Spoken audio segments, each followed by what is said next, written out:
Sağınızga o'xshay ketdi bugungi. Yetning yarışığı.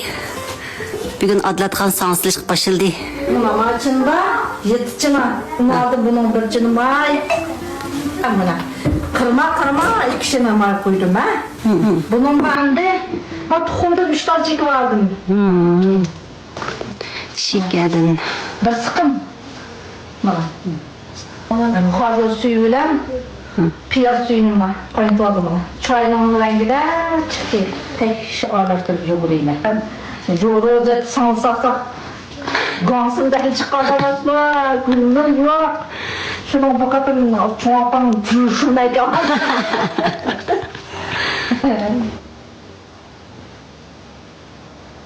Çoğapa sağınızdan hemen katı yoğurumuz mu yumuşak? Normal yuvasan alındı. Pek katı kesim yakışıklı. Bundan çıkmaydı sandım. Şu kesim pek çatlayışıp kırmır. Normal mı bu su buldu? O piyazdan kaynatağın suyunuza tuz salamsızlar. Ama o tuzlu suyunu taşı vardı o piyaz suyu diye. Güzel. Hamdi bunu yani bir döndürüp, bir yoğurup, bir döndürüp, bir yoğurup tas çiğkan kalktı da aldım. Rapsımız oldu. Su kılışkı başıldık sağınızın hem de. Babam kesip de yaktırdı.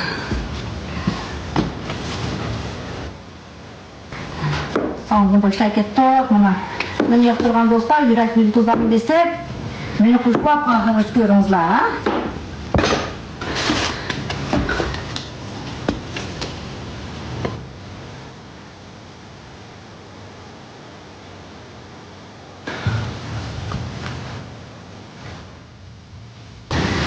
Sağınızdan işki başıldık mana. Çoğapam sırışka başıldı. Bugün kızamalar koydum, bundaki işirgan bana.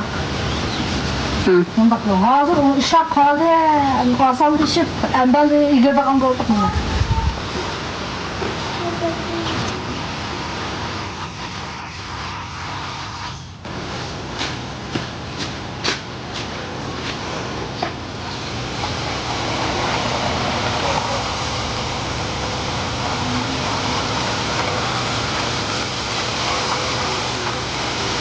Günden çık koydu çoğapa.